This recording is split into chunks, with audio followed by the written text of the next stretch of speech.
ঈদ বানাইতাম, এরকম শব্দ বলছে। জাআলনাহু ঈদান। উমর ইবনুল খাত্তাব রাদিয়াল্লাহু তাআলা আনহু বললেন, আমি খুব ভালো করে জানি কোন আয়াত বলো। বলছে আলিয়াউমা আকমালতু লাকুম দীনাকুম।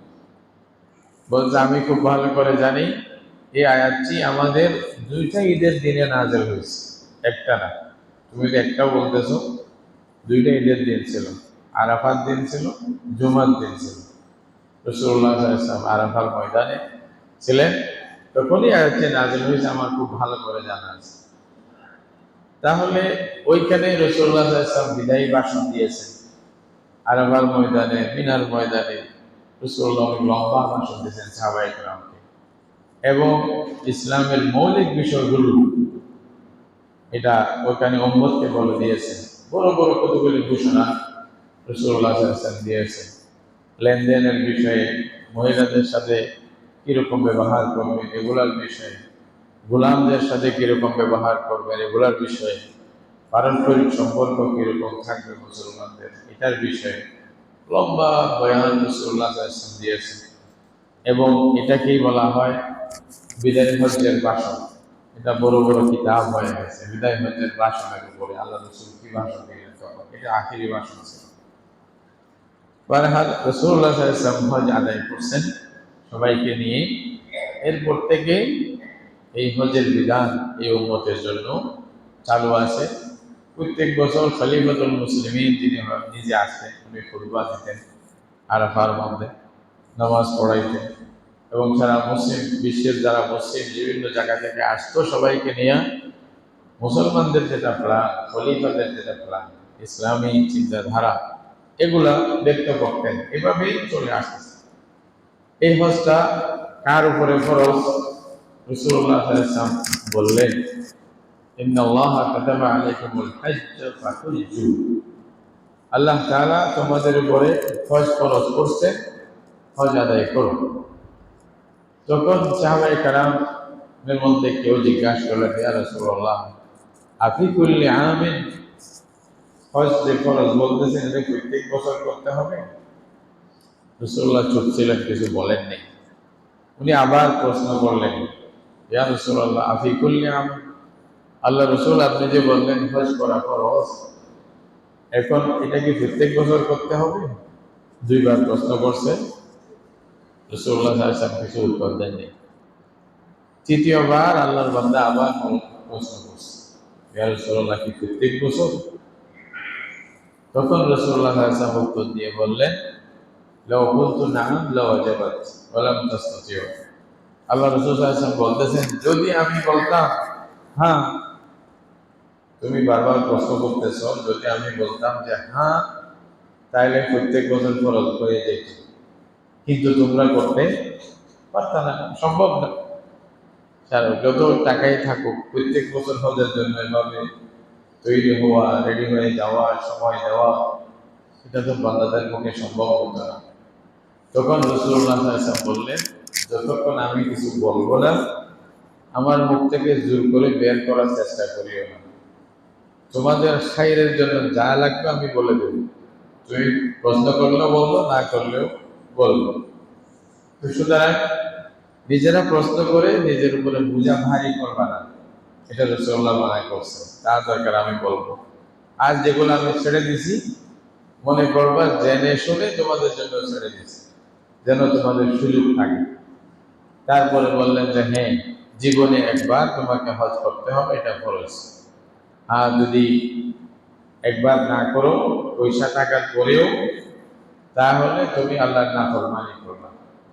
এটাই আল্লাহ তাআলা কোরআনে বলছেন, ওয়ালিল্লাহি আলান নাসি হিজ্জুল বাইত মান ইসতাতাআ ইলাইহি সাবিলা। আল্লাহর জন্য হজটা করবে যে কাকে রাজি করার উদ্দেশ্যে। এখানে আয়াতের মধ্যে শুরুতেই বলতেছে ওয়ালিল্লাহি, হজটা ফরজ, এই কথাটার আগে আল্লাহ বলতেছেন আল্লাহকে রাজি খুশি করার উদ্দেশ্যেই, আল্লাহর জন্যই, আর কারোর জন্য না। মানে ইখলাস। হজটার মধ্যে উদ্দেশ্য থাকবে শুধু আল্লাহ রাজি হোক, আল্লাহ খুশি হোক, নাম কামানো, মানুষকে দেখানো, মানুষের সামনে হাজির হয়ে পেশ হওয়া, এগুলা কোনো উদ্দেশ্য না। কারণ কি জানেন, যদিও বা ইবাদতটা সারা জীবনে একবার হয়, এটার গুরুত্বের কারণে একবার যে হজ করবে সে হাজি সাহেব হয়ে যায়, তাকে আলহাজ বলি আমরা, তাকে হাজি সাহেব এরকম বলি। অনেক সময় নিজেও নাম বলে হাজি বলিয়া। কথা কথা একজন জিজ্ঞাসা করছিল, হযরত থানভী রহমাতুল্লাহ আলাইহি কাউকে জিজ্ঞাসা করছিলেন, নাম জিজ্ঞাসা করছেন, কোথাও গেছেন তো, বলছে আপনার নাম কি? বলছে হাজি আব্দুল মালিক। আরেকজনকে বলছে বলছে হাজি আবুল বশর, আরেকজনকে বলছে হাজি আব্দুর রহমান, সব হাজি। তোরা আবার হুজুরকে বলছে, হুজুর আপনার নামটা বলেন না। বলছে আমার নাম নামাজি আশরাফ আলী। কি বলছে? নামাজি আশরাফ আলী। বলছে হুজুর এটা কেমন নাম, এটা তো আর শুনি নাই। বলছে কেন? বলছে যে নামাজি আবার বলে নাকি কেউ? তো হুজুর বলছে যে ভাই তোমরা যে হাজি বললাম, হজ কয়বার করছো? বলছে একবার করছে। হজ কয়বার করতে হয়? একবার করলে তো হয়ে যায়। বলছে জীবনে একবার হজ করে যদি হাজি হইতে পারো, আর আমি প্রত্যেকদিন 5 বার করে নামাজ পড়ি, তো নামাজি হবো না? বলছে যুক্তি তো ঠিক আছে। বলছে এটা বোঝানোর জন্য, হজ একবার করছো এটা আল্লাহর জন্য করছো, হাজি নাম ফাটানোর জন্য না। মানুষ বলুক তাতে সমস্যা নেই, নিজেকে নিজে আমি হাজি হওয়ার জন্য আমি একটা আলহাজ না লেখলে কেমন হইল, আমার নামের মধ্যে আলহাজ লেখো নাই কেন, অসম্মান করলা ইত্যাদি, এগুলো মানুষের মধ্যে আসে। যদিও বা একবার হয়, ইবাদতটা একবারই হয়, কিন্তু শয়তানের ধোঁকা দিবে, ওইটাই নষ্ট করার জন্য পেছনে লেগে থাকবে। আল্লাহ রাব্বুল আলামিন কোরআন মাজিদে যেখানে হজের বিধানের কথা বলতেছেন, এখানে বিধানটা বলার আগেই বলতেছেন শুধু আল্লাহর জন্য। ওয়ালিল্লাহি শব্দ, ওয়ালিল্লাহ আল্লাহর জন্য, আর কারোর জন্য না, নাম কামানোর জন্য না, এই জন্য না, কোনো জন্য না। এখানে হয় বেশি, রিয়াকারি বেশি হয়, লৌকিকতা চলে আসে, এগুলা থেকে যেন হেফাজত করেন, না হয়তো সম্ভব বরবাদ হয়ে যায়। ওই যে আপনাদেরকে বলছিলাম একবার, এক হাজি সাহেবের কাছে মানুষ মেহমান হয়েছে, তো মেহমানকে উনি জগ দিয়া পানি দিছে আর কি। তো পানি জগটা রাখার সময় বলতেছে, বলছে এই জগটা আমি দ্বিতীয়বার যখন হজে গেছিলাম ওখান থেকে আনছি। কি মতলব বলেন তো? এটা উনি জগ রাখবে স্বাভাবিক, কিছু না বললেও হইতো। বা উনি কেন বলতেছেন দ্বিতীয়বার হজে গেছিলাম সেখান থেকে আনছি? উনি এটা বুঝাইতে চাচ্ছে আমি 2বার হজ করছি, আমি যা তার অন্তরের ভিতরে চলে আসছে, শয়তান ঢুকাই দিচ্ছে। এভাবেই লৌকিকতা আমাদের জানতে অজান্তে চলে আসে। এই জন্য আল্লাহ তাআলা প্রথমেই তাকিদ করতেছেন, না শুধু আল্লাহর জন্য, তুমি হজে গেছো এটা আল্লাহকে রাজি খুশি করার জন্য, আল্লাহ ভালো জানে। একেবারে কাউকে না বলো দরকারটা কি, আমি হজে গেছি এটা বলার দরকারই কি? আগে আমাদের যখন আমাদের দেশে হয়তো কি, কেউ হজে যাচ্ছে মনে করতো এটা জীবন শেষ, ওইখানে মরিয়ে আসবে। এখন যাওয়াটাও তো সহজ ছিল না, পানির জাহাজে করে যাইতো, 2-3 মাস লেগে যেত, যাইতে আসতে আধা বছর চলে যেত। অনেকে মনে করতো এটা আল্লাহ রাস্তায় দিয়ে দিয়েছি, ফিরে আসলে ভালো, না আসলে নাই। আবার ফিরে আসলে মনে করতো এখন দুনিয়া থেকে আলাদা, এতে আর কিছু করা যাবে না, যেহেতু হজ করে আসছে। এরকম কতগুলি ধারণা ছিল। আর হজে যাইতেও তারা, যারা একেবারে বুড়ো হয়ে গেছে, কিচ্ছু বুঝে না, চলতে পারে না, শেষ সময় এরকম করতো। এগুলো সব ভুল ধারণা, আসলে গলত। হজ করবেন যখন আপনার শক্তি আছে। এখনো এই যে টেকনোলজির যুগে, মানে এই যে আধুনিক বিশ্ব, যে যেভাবে মানে মানে যেগুলা মানে টেকনোলজি যেভাবে সামনের দিকে যাচ্ছে, আধুনিক বিশ্ব, এরপরেও আপনি জান না কত কষ্ট হয়, এখনো কষ্ট হচ্ছে না। আগের জমানায় তো কোনো একটা ইয়েও ছিল না, ভালোভাবে রাস্তাও ছিল না। পাথরের, যখন আপনি চলতেন পায়ের মধ্যে পাথর লেগে রক্ত বের হচ্ছে, এরকমও হচ্ছে। তওয়াফ করতে গিয়ে কষ্ট হচ্ছে, আরাফাত ময়দানে, মিনা, মুজদালিফা, এগুলাতে অনেক কষ্ট হয়েছে, বাথরুমের অনেক কষ্ট হয়েছে। এখন তো বিশ্ব অনেক উন্নত, তারপরেও তো কষ্ট হচ্ছে। কেমন কষ্ট হচ্ছে হজে গেলেই তো বুঝবে। হজে গেলে ক্লান্ত হয়ে যায় মানুষ, অবস্থা কাহিল হয়ে যায়। তো তখন তো আরো বেশি কষ্ট ছিল সেই সময় হজের মধ্যে। এত কষ্ট বিষ্ট করে, এত মেহনত করে যে কাজটা করবেন, এটা আল্লাহর ইবাদত, আল্লাহ খালেস যদি আল্লাহর জন্য না হয়, তাহলে তো এটা শয়তান নিয়ে যাবে। শয়তান বলবে যে এই তো কাজ যা সব করছো সব আমাকে দিয়ে দাও। শয়তান এটাই তো চায়। শয়তান চায় ইবাদত করুক আল্লাহর জন্য না আমার জন্য। আছে না? এই জন্য তো আল্লাহ বলছেন নামাজ পড়িয়েও যদি উদ্দেশ্য আল্লাহ না হয় এই নামাজ তোমাকে জাহান্নামে নিয়ে যাবে। এটা আল্লাহ কোরআনে বলছেন ফাওয়াইলুল লিল মুসাল্লিন الذين هم عن صلاتهم ساهون الذين هم يراءون আল্লাহ বলতেছেন ওই সমস্ত নামাজি যারা নামাজ পড়ে তাদের জন্য ওয়াইল মানে ধ্বংস অথবা জাহান্নাম, দুটা অর্থ আছে। এই নামাজ তাকে জাহান্নামে নিয়ে যাবে। কোন নামাজ? আল্লাযীনা হুম আন সালাতিহিম সাহুন, উদাসীনতা আছে, নামাজের ব্যাপারে গুরুত্ব নেই। আর নামাজ পড়তেছে মানুষকে দেখানোর জন্য। ইউরাউন মানে কি? মানুষকে দেখানোর জন্য, মানুষ যেন বলে উনি তো নামাজি মানুষ, ভালো পাঁচ ওয়াক্ত নামাজ পড়ে। এটা মানুষ থেকে এই নামটা কামানোর উদ্দেশ্যে, আর কোনো উদ্দেশ্য নেই। তো আল্লাহ বলতেছেন এই নামাজের পরিণতি জাহান্নাম, এই নামাজের পরিণতি আমার কাছে কিছু পাইবা না। অথচ নামাজ এমন ইবাদত যে এটা ঠিক থাকলে বাকি সব এমনি আল্লাহ ঠিক করে দিবে, অটোমেটিক ঠিক করে দিবে। হাদিসের মধ্যে আছে কিয়ামতের দিন সর্বপ্রথম নামাজ জিজ্ঞাসা করবে, যদি নামাজ ঠিক থাকে আল্লাহ তাআলা বলে দিবেন বাকি ফাইল ওকে করে দাও, এটা আর দেখতে হবে না। আর যদি নামাজ বেঠিক হয় বাকিগুলো আরো কঠিন ধরা হবে। নামাজের মধ্যে যে কি ধরছে বাকিটা কঠিন করে ধরবে। এটা সেরকম একটি ইবাদতও বেকার হয়ে যাচ্ছে যদি আমরা ইখলাস না থাকে, আল্লাহর জন্য না করি, মানুষকে দেখানোর জন্য করি। তাহলে হজের মতো ইবাদত যদিও বা জীবনে একবার আমাদের করতে হচ্ছে, কিন্তু এটার ফজিলতের কথা বললে তো শেষ নাই। এইরকম ফজিলতওয়ালা ইবাদত বেকার হবে যদি আমাদের মধ্যে ইখলাস না থাকে, আল্লাহর জন্য যদি না করি। এই জন্য আল্লাহ তাআলা বলতেছেন ওয়ালিল্লাহি, আল্লাহর জন্য, আল্লাহকে রাজি খুশি করার জন্য হজ করতে হবে।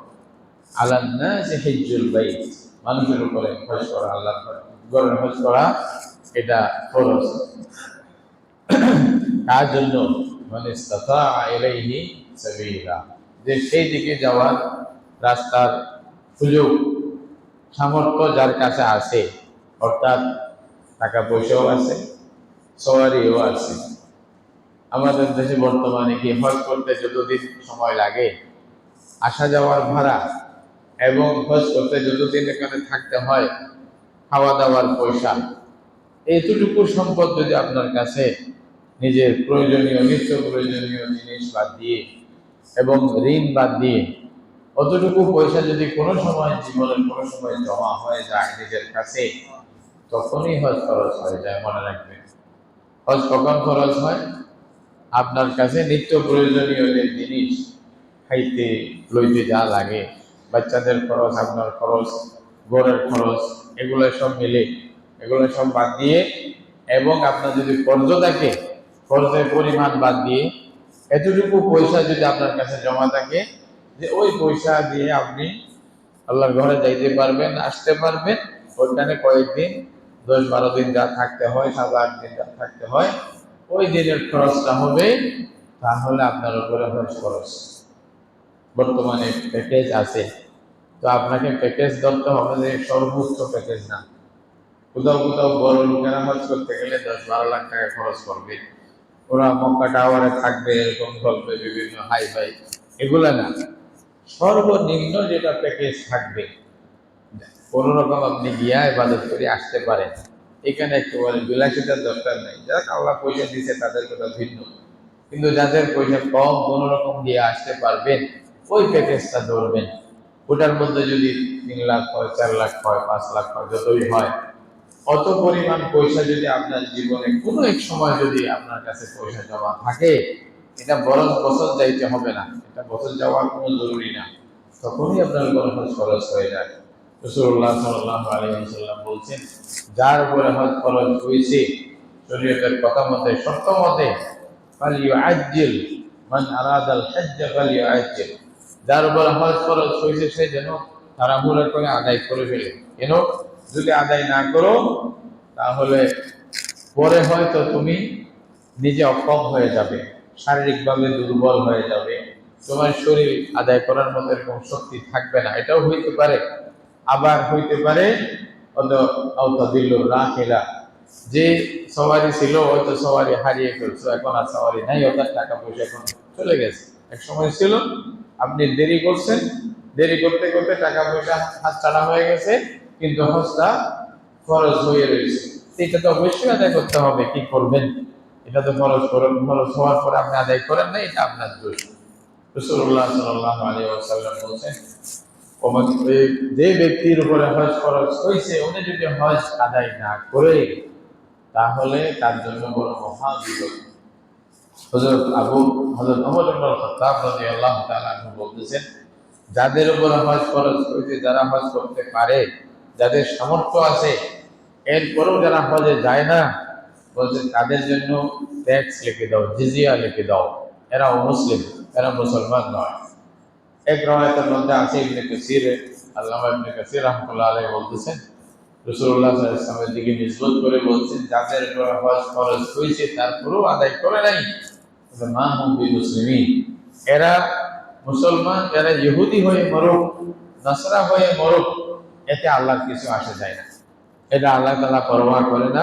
সে নসরা হয়ে মরলে মরুক, ইহুদি হয়ে মরলে মরুক, মুসলমানের সাথে তার কি সম্পর্ক? হজ যদি আদায় না করেন, পয়সা থাকার বড় যদি আদায় না করেন।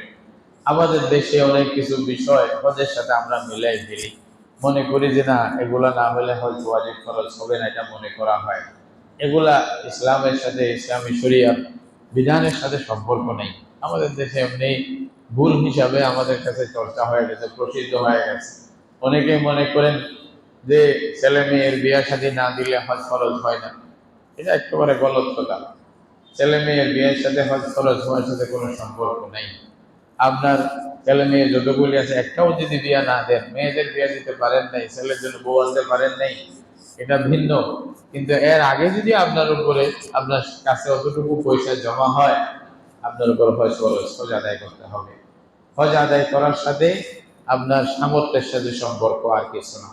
সামর্থ্য থাকলে, শারীরিকভাবে আপনি সুস্থ থাকলে অবশ্যই হজ করতে যাইবেন, এখানে আর কোনো বাধা হয় না। অনেক সময় মনে করা হয়, মা বাপকে হজ না করাইলে আমি কেন হজ করব? মা বাপকে হজ করানো এটা ফরজ না, আপনি হজ করা এটা ফরজ। আল্লাহকে বলতে পারেন নাকি মা বাপকে করাইতে পারেন? আল্লাহ বলছে, আমি তোমার মা বাপকে তো পয়সা দিই নাই, ওরা গরিব ছিল, ওদের উপর ফরজও ছিল না, ওরা করবে কেন? তোমাকে তো পয়সা দিয়েছি, তুমি কেন করো নাই? তাহলে কি উত্তর দিবে? প্রশ্নটা আমার কাছে। আমার মা বাপের কাছে যদি পয়সা না থাকে, ওদের জন্য যাকাত ফরজ না, হজ ফরজ না, ওটা সহজ। কিন্তু আমাকে যদি আল্লাহ পয়সা দেয়, আমাকে যাকাতও দিতে হবে, আমাকে হজ আদায় করতে হবে, দুটোটাই করতে হবে। যদি আমি না করি, আল্লাহ আমার মা বাপকে ধরবে না, আমাকে ধরবে। এই জন্য হজ ফরজ হওয়ার ক্ষেত্রে মানে ছেলে মেয়ে বিয়ে শাদী দেওয়া না দেওয়া এগুলোও কোনো বাধা হয় না। মা বাপকে হজ করাইলাম কি করাইলাম না, এগুলোও বাধা হয় না। তাহলে সরাসরি এটা আমার সাথে সম্পর্ক, আমার পয়সা, আমার উপরে হজ ফরজ। আমি আদায় না করলে আল্লাহ আমাকে ধরবে, আমার আর কাউকে ধরবে না, আমার ছেলে মেয়েকেও ধরবে না, আমার মা বাপকেও ধরবে না। অনেক সময় কিন্তু উজুরের কারণে হজ খরচ হয়েছে, কিন্তু কোনো উজুরের কারণে আপনি যাইতে পারেন নাই, বা যাইবেন বললেন আগে মৃত্যু চলে আসছে, তখন ওনার সম্পদ থেকে হচ্ছে বদল হিসাবে ওনার পক্ষ থেকে হজ আদায় করা এটা খরচ। এটা অবশ্যই আদায় করতে হবে, কেউ না কেউ আদায় করবে। ওনার ছেলে মেয়েদের মধ্যে কেউ, অথবা যারা হজ আগে করছে সেরকম কেউ ওনার পক্ষ থেকে হজ আদায় করবে। এটা জরুরি, এটা অবশ্যই করতে হবে, না হয়তো আল্লাহর কাছে এটার জন্য পানিশমেন্ট পাইতে হবে।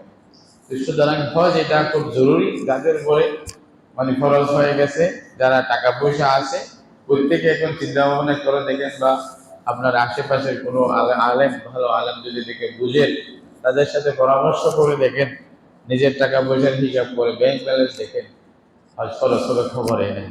হয়তো কথার কথা আপনি নিজের মেয়ের বিয়ের জন্য টাকা জমা করে রাখছেন, কথার কথা মনে করছেন যে মেয়ে নিজের কাছে আছে, যদি অত কিছু টাকা হয় যেগুলো হজ করতে পারবেন, আপনার উপর হজ আগে খরচ হয়ে যাবে। এটা তো আমাদের খবরই না। আমি মনে করছি আমি তো গরিব মানুষ, আমার উপরে হজ খরচ হয়ে রয়েছে, জাকাত খরচ হয়ে রয়েছে, আমার খবরই নেই। এটাও তো হইতে পারে। তো সুতরাং এগুলা ক্লিয়ার করা দরকার। ফরজ হইলে অবশ্যই আদায় করবে, আর করলে ফায়দা কি? রাসূলুল্লাহ সাল্লাল্লাহু আলাইহি ওয়াসাল্লাম বলতেছেন, তোমরা হজ উমরা বেশি বেশি করো। কারণ এটার দ্বারা দুইটা ফায়দা। হজ করলে দুইটা ফায়দা, আর উমরা করলেও দুইটা ফায়দা। কি করে? একটা দারিদ্র দূর করে দিবে। আপনি যে গরিব থাকেন, আপনার গরিবীকে আল্লাহ দূর করে দিবে হজ করলে। হ্যাঁ, আরেকটা হলো আপনার গুনাহ মাফ করে দিবে। হজ করলে আপনি তওয়াক্কুল হয়ে যাবেন, আর হজ করলে আপনি গুনাহ থেকে পবিত্র হয়ে যাবেন। দুটোটাই আমাদের জন্য খুব বেশি জরুরি জিনিস। আমরা তো সবাই বড় লোক হইতে চাই না। তো বড় লোক হইতে চাইলে রাসূলুল্লাহ সাল্লাল্লাহু আলাইহি ওয়াসাল্লাম বলতেছেন, পয়সা থাকলে হজ করে ফেলো, বড় লোক হয়ে যায়। এটা বুঝে আসতেছে? বাহ্যিক দৃষ্টিতে বুঝে আসার কথা না। কারণ হজ করা মানে কি? আমার যদি 5 লাখ 10 লাখ টাকা থাকে, তো হজ করা মানে 5 লাখ গেছে এখান থেকে, কথার কথা। বর্তমানে এখান দেখতে গেলে 5 লাখ গেছে। তো হাদিসে বলা হচ্ছে যে হজ করলে আমি বড় লোক হয়ে যাব, আমার দরিদ্রতা আমার মধ্যে থাকবে না, গরিবী থাকবে না। এটা তো ফাইন্নাহুমা ইয়ানফিয়ানিল ফাকর, সাফ করে হাদিসের মধ্যে বলা আছে। কি অর্থ? কি অর্থ এটা হয়তো বুঝতে পারেন, হুজুর এটা তো বুঝে আসতেছে না। রাসূলুল্লাহ সাল্লাল্লাহু আলাইহি ওয়াসাল্লাম বলতে যে হজ করলে বড় লোক হবে, তো হজে যা আছে তা থেকে চলে যাচ্ছে, তা আমি বড় লোক হইলাম কবে? যা আছে ওইটাই তো মানে কম হয়ে গেল। এটা বুঝবেন কি? এটা মেসাল দিয়ে বোঝাই, তাহলে বুঝবেন। মাছ ধরেন না, বড়শি দিয়ে মাছ ধরেন। তো মাছ ধরার সময় আগে কিছু নিজের থেকে খরচ করতে হয়, কি বলেন? মাছের জন্য আধার দিতে হবে না একটা? তা আধারটা তো কিনে একটা ওখানে পানিতে ঢালতে হবে। কিন্তু পানিতে ঢালার পরে আপনি কি পাইবেন এটা আপনি জানেন না। হয়তো যেটা খরচ করছেন এটার 100 ভাগ বেশি আল্লাহ আপনাকে দিয়ে দিবে, হতে পারে। হয়তো আপনি 100 টাকার একটা আধার দিচ্ছেন, বড়শিটা দিয়েছেন পানিতে, ওরে বা 10-20 কেজি একটা মাছ ধরে গেল। তাহলে আপনি কয় গুণ বেশি পাইলেন? এটাই হাদিসের উপরে বিশ্বাস থাকলে, আল্লাহ রসুলের কথার উপরে বিশ্বাস থাকলে করে দেখেন, তাহলেই বুঝবেন যে কিভাবে আল্লাহ আপনাকে বাড়ায় দিচ্ছে। এবং আপনার সম্পদের মধ্যেও পবিত্রতা চলে আসবে, মনের মধ্যেও পবিত্রতা চলে আসবে, এবং আল্লাহ তাআলা সব দিকে সহজ করে দেবেন। যতবার বেশি বেশি উমরা করবেন, রাসূলুল্লাহ সাল্লাল্লাহু আলাইহি ওয়াসাল্লাম তাবিউ বাইনাল হজ্জি ওয়াল উমরা, হজ করবেন তারপরে সুযোগ থাকলে উমরা করো। সাহাবায়ে কেরাম প্রায় বছরে একবার অবশ্যই উমরা করতেন, যাদের সুযোগ ছিল। আল্লাহ তাআলা যাদের তৌফিক দান করেছেন, যাদেরকে পয়সা আছে। এখন অনেকে আমাদের দেশে বেশি আধুনিক হয়ে বিভিন্ন ফতোয়া দেয়।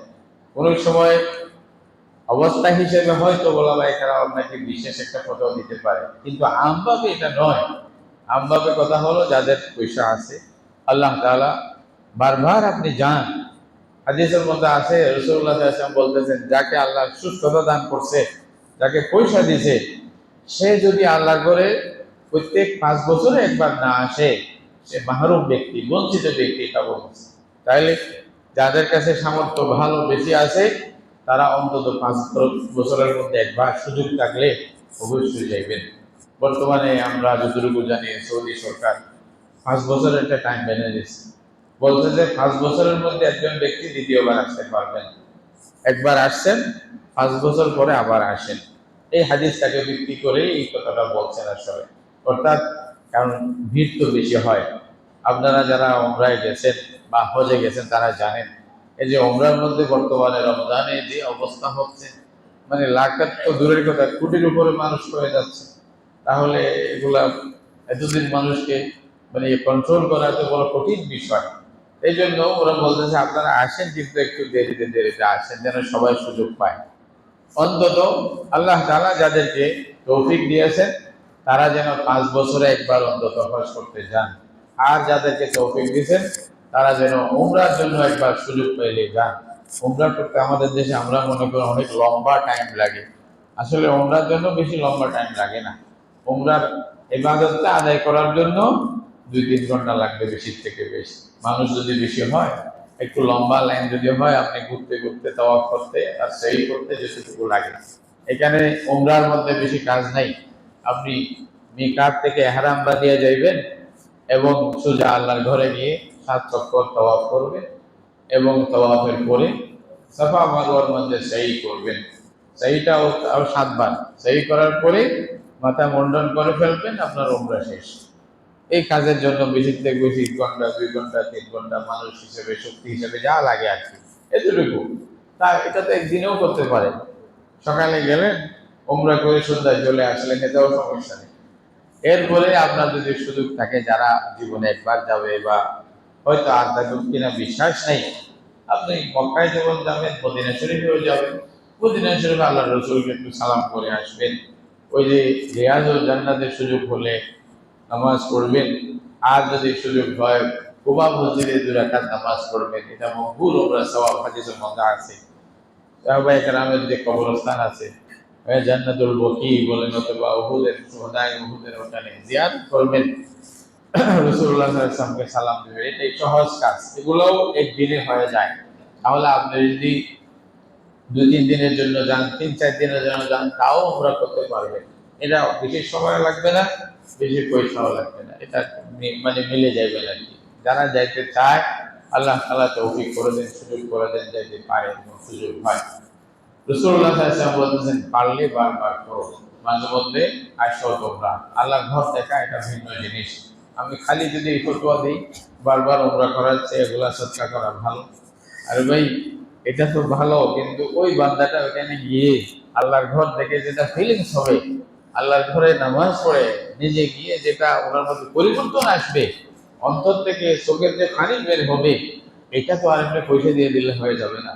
এটা তুমি তো দিচ্ছি, এটা আল্লাহ তাআলা চান না যে খালি পয়সাগুলো দিয়ে তুমি বসে থাকো, এটা তো চান না। আল্লাহ চান যে না, তুমি মাথা নত করো, তুমি সেইটা করো, আমাকে সেইটার মধ্যে আমাকে ডাকো। তোমাকে 20 টাকা সারা দুনিয়া দিয়েছি, তারপরেও তুমি আমার কাছে মোহতাজ হয়ে আসো, এটাই তো আল্লাহ চায়। তুমি খালি পায়ে, একেবারে খালি মাথায়, ফকিরের বেশে একটা কফনের কাপড় পরে তুমি আর ঘর মধ্যে ঘোরাঘুরি করো, এটাই তো আমি চাই। মানে গরিবের মতো এইটা কোথায় পাইবেন? এইটা বান্দার, এটা হক, এটা পারে। এই জন্য আপনারা এদিক সেদিক যে কোনো কেউ কিছু বলে দিলে ওটার পিছনে দৌড়াবেন না। বর্তমানে বড় দুঃখের বিষয়, দুঃখের সাথে বলতে হয়, ইসলামকে নিয়ে যে যা ইচ্ছা বলতেছে, যে কিচ্ছু জানে না সে আগ বেশি ফতোয়া দিচ্ছে। এটা বড় মুসিবত হয়ে গেছে আমাদের জন্য। ইউটিউবের মুফতি, ফেসবুকের মুফতি, এই যে মানে মানে বিভিন্ন রকমের যে টুইটারের মুফতির অভাব নেই। এখানে কে ফতোয়া দিচ্ছে আল্লাহ জানে। অনেক সময় তো মুসলমানও নাও হইতে পারে যে ফতোয়া দিচ্ছে, আপনি জানেন না যে কে বলতেছে। তো সুতরাং আপনাদের কাছে অনুরোধ থাকবে, দিন নেবেন ওলামায়ে কেরাম থেকে। দিনের আলেমরা আছে, আল্লাহ রসুল এটাই বলছেন, আল উলামা ওয়ারাসাতুল আমবিয়া। আলেমরাই হলো দিনের ওয়ারিস, নবীদের ওয়ারিস। দিন প্রচার এরাই করবে, কোরআন হাদিস দেখে বলবে। এরকম না একটা দুইটা ক্লিপ দেখে আপনি সব দিন শিখে ফেলছেন, আপনি কোথায় গুমরাহ হয়ে যাবেন খবরই থাকবে না। সঠিক বুঝ একমাত্র ওলামায়ে কেরাম থেকে নিতে হবে। যাই হোক, বলতেছিলাম হজ করার গুরুত্ব অনেক বেশি। যাদের উপরে হজ ফরজ, এটা অবশ্যই করবেন, ইসলামের একটা রুকন। এটা ছাড়া আপনার ইসলাম পরিপূর্ণ হবে না যদি পয়সা থাকে। আর পয়সা না থাকলে তো নাই, এটার জন্য তো আর আল্লাহ তাআলা ধরবেন না। তাহলে রাসূলুল্লাহ সাল্লাল্লাহু আলাইহি ওয়াসাল্লামের জন্য বলছেন, হজ করো, এক সময় আসবে হজ করার সুযোগ থাকবে না, তোমাদেরকে আল্লাহর ঘরে পৌঁছতে দেওয়া হবে না। এটা হয়তো কিয়ামতের আগে হাদিসের মধ্যে আছে, এক ব্যক্তি আফ্রিকা থেকে আসবে, সে একটা কুড়াল নিয়ে আসবে কাঁধে করে, এবং আল্লাহর ঘরে রেখে একটা ইট খুলে ফেলবে, এরকম আছে হাদিসের মধ্যে আছে কিয়ামতের আগে। রাসূলুল্লাহ সাল্লাল্লাহু আলাইহি ওয়াসাল্লাম বলছে, কার আগে হজ করে ফেলো, না হলে তোমাকে এই সুযোগ দেওয়া হবে না। তাহলে যার যখন সুযোগ থাকে হজ আদায় করেন। আর এটা আল্লাহ তাআলা ওই শহরের মধ্যে, আল্লাহ রসুলের শহরের মধ্যে, মদিনা মক্কার মধ্যে এমন এক মায়া মোহাম্মত মানুষের টান দিয়ে দিছে, এটা শেষ হয় না জীবনে। যারা যায় জিজ্ঞাসা করে দেখেন না, যারা সব সময় যায় একবার জিজ্ঞাসা করে দেখেন না, বললো ভাই আরো মোটাইতে মন চায়। আমি এই পর্যন্ত শুনি নাই কেউ বলতে যে মন চাচ্ছে না।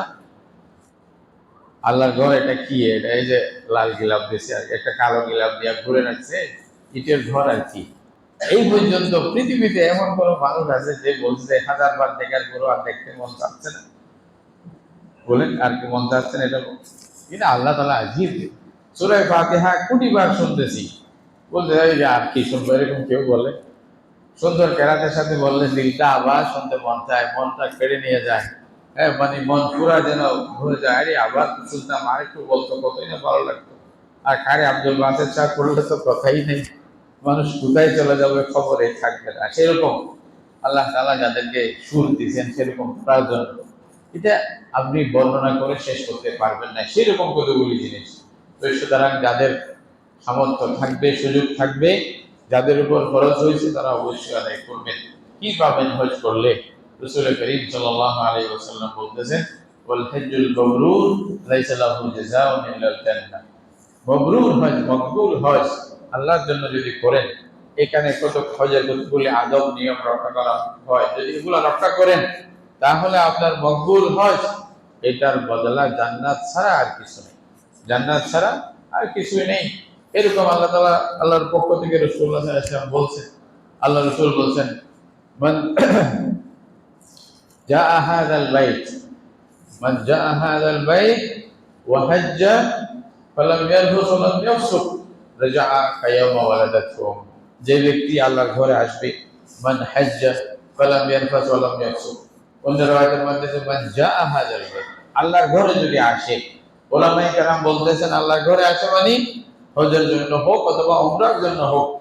আর হজ তো স্পষ্ট আছে, যে হজ করতে আসবে, যে উমরা করতে আসবে, যদি খালেস নিয়ত থাকে, অশ্লীল কোনো কাজে যদি লিপ্ত না হয় এবং কাউকে গালিগালাজ না করে, দুর্ব্যবহার না করে, এগুলো আদব রক্ষা করে, তাহলে আল্লাহ তাআলা তার গুনাহ এইভাবে মাফ করে দিবেন যেন মায়ের পেট থেকে নতুন শিশু যেন জন্ম নিলে নিষ্পাপ হয়, আল্লাহ তাআলা এই বান্দাকে সমস্ত পাপ থেকে সেভাবে নিষ্পাপ করে দেন হজের দ্বারায়। রাসূলুল্লাহ সাল্লাল্লাহু আলাইহি ওয়াসাল্লামকে জিজ্ঞাসা করছে হজের ফায়দা কি? বলতে আল হজ্জু ইয়াহদিমু মা কানা ক্বাবলা। রাসূলুল্লাহ সাল্লাল্লাহু আলাইহি ওয়াসাল্লাম বলতেন হজ আগের সব গুনাহ ক্ষমা করা যায়, সব ব্যবস্থা হয়ে যায়। আরাফার দিন আল্লাহ তাআলা সবচেয়ে বেশি বান্দাদেরকে মানে গুনাহ মাফ করে দেয় এবং জাহান্নাম থেকে মুক্তি দান করে। আল্লাহ তাআলা নিম্ন আসমানে চলে আসেন, হাদিসের মধ্যে আছে, এবং ফেরেশতাদেরকে বলেন, এই দেখো তো আমার বান্দারা, যাও শোয়সান গুবরান, বলছে এদের চুল এদিক সেদিক এলোমেলো, মানে শরীরের মধ্যে যে কাপড় যেটা পরছে, ওই যে মানে দুইটা সাদা কাপড় কবরের মতো, এটা চেঞ্জ করে নাই, নতুন লেবাস, এই যে পারফিউম, এই সেই, এদের স্প্রে টেস্প্রে গুলা কোথায়? সে পায়ের জুতাও নাই ভালো করে, স্যান্ডেল একটা নিয়ে ঘুরতেছে পাগলের মতো, হাও মাও করতেছে, কান্না করতেছে, কি চায়? না জানো আমার বান্দারা কি চায়? এখানে বাদশাও আছে, এখানে মন্ত্রীও আছে, এখানে অনেক বড় বড় লোকেরা আছে, যারা জীবনে বিলাসিতা ছাড়া কিছু দেখে নাই, সেরকম লোকেরাও আছে। ও মানে মাথায় কিছু নাই, খালি পায়ে এরকম মানে এলোমেলো চুল নিয়া কি চাচ্ছে, কি দেখতেছে, ইয়া রব করে কি বলে। আল্লাহ তাআলা গর্ব করেন ফেরেশতাদের উপরে এবং বলেন যে আমার এই সেই বান্দা, এদের সবাইকে আমি ক্ষমা করে দিয়েছি। এদের গুনাহ যদি সমুদ্রের ফেনার মতো হয় এবং এই যে বড় বড় ময়দানের বালির মতো হয়, সেই পরিমাণও হয়, আল্লাহ বলল আমি সব গুনাহদের মাফ করে দিলাম। শয়তানকে আল্লাহর বান্দারা সেদিন দেখছে আরাফাত দিন যে সবচেয়ে বেশি দুর্বল। তো কেউ জিজ্ঞাসা করছে তোমার এই অবস্থা কেন? আজকে যেন চলতে পারতেছো না, মুখ টুক খালা, কি অবস্থা তোমার? বলছে ভাই আজকে আমার চেয়ে ক্ষতি পৃথিবীর আর কারো হয় নাই। বলছে কেমন? বলছে আমি একটা মানুষের পিছনে ৮০ বছর মেহনত করছি, কথার কথা, তাকে যেমনি হোক চাবি দিয়ে অন্যদিকে ঘুরাই দিয়েছি। বলছে এতদিন পরে যখন এখানে আসছে, আরাফাত দিনে যখন কান্নাকাটি শুরু করছে আল্লাহর কাছে, হুজুররা বলছে ইখলাসের সহিত করো, বলছে এটা বুঝিয়ে সে আল্লাহর কাছে তওবা করে যখন কান্নাকাটি শুরু করছে, আল্লাহ তাআলা তার জীবনের সব গুনাহ মাফ করে দিয়েছে। বলছে আমি যা মেহনত করলাম সব বরবাদ। বলে আমার চেয়ে ক্ষতি আজকে আর আর কারো হয় নাই। এই জন্য রাসূল করিম সাল্লাল্লাহু আলাইহি ওয়াসাল্লাম বলছেন সবচেয়ে বড় দিন হচ্ছে আরাফাত দিন। এই আরাফাত দিনে আল্লাহ তাআলা পৃথিবীর অন্য সব দিন থেকে এই দিনে সবচেয়ে বেশি বান্দাদেরকে জাহান্নাম থেকে মুক্তি দান করেন, বান্দাদের গুনাহ মাফ করে দেন। আরাফাত দিনেই ঘোষণা হয়ে যায় বান্দা তোমার সব গুনাহ মাফ, এখন থেকে যাও। হাজী যখন হজের নিয়তে, ভালো নিয়তে, হালাল পয়সা দিয়া যখন এই যে কদম ঘর থেকে একটা কদম রাখে যাওয়ার উদ্দেশ্যে, তখনই আল্লাহর পক্ষ থেকে বলা হয় লাব্বাইকা ওয়া সা'দাইকা হাজ্জুকা মাকবুল ওয়া আনতা মাজুর। বলা হয় যে তোমার লাব্বাইক আমি কবুল করলাম এবং তোমার প্রত্যেকটি কদমের মধ্যে আমি তোমাকে সওয়াব দেব। প্রত্যেকটি কদমের মধ্যে, প্রত্যেকটি কথার মধ্যে লা ইলাহা ইল্লাল্লাহ বলবেন, সওয়াব দিবে। লব্বাইক আল্লাহুম্মা লব্বাইক বলবেন, সওয়াব দিবে। সুবহানাল্লাহ বলবেন, সওয়াব দিবে। আর এগুলা তো দিবেই। আল্লাহর ঘরে গিয়া যদি এক নামাজ পড়েন তাহলে আপনাকে 1,00,000 নামাজের সওয়াব দিবে। একবার কোরআন পড়লে 1,00,000 কোরআন পড়ার সওয়াব দিবে। প্রত্যেকটা জিনিস সেভাবে রাসূলুল্লাহ সাল্লাল্লাহু আলাইহি ওয়াসাল্লাম বলার অর্থ এটাই। তাহলে একবার সুবহানাল্লাহ বললে 1,00,000 বার সুবহানাল্লাহ বলার সওয়াব পাইবেন আল্লাহর ঘরে বসে আপনি সেরকম। আর 1,00,000 নামাজ পড়তে আমরা খেয়াল করে দেখেন, আমরা যেটা একটা হিসাব করেছি আইডিয়া, অন্তত 55 বছর একটা মানুষকে বাঁচতে হয়। একটা মানুষ যদি 55 বছর বাঁচে এবং ডেইলি 5 ওয়াক্ত নামাজ পড়ে, তখন 1,00,000 নামাজের মানে গিয়া মানে পরিণত হয়, এখানে পৌঁছে।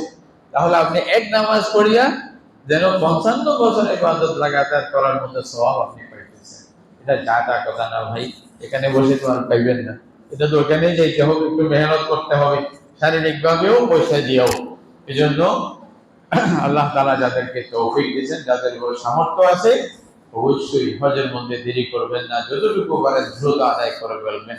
আমাদের দেশে না এটা আছে যে বুড়া হলে হজ করবে, কিন্তু কোনো কোনো দেশের মধ্যে আছে, আপনারা যারা হজে গেছেন দেখবেন, ওনারা হজ না করলে বিয়েও দিবে না। ছেলে মেয়ের বিয়ে হবে না যদি কিনা হয়, হজ না হয়।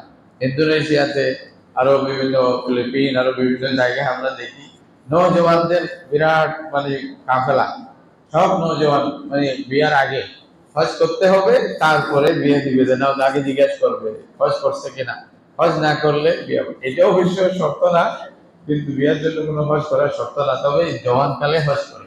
জওয়ান আসলে হজটা করতে হবে জওয়ান কালে। যুবক আপনার পয়সা আছে, আগে চলে যান, বাকিটা পরে দেখা যায়।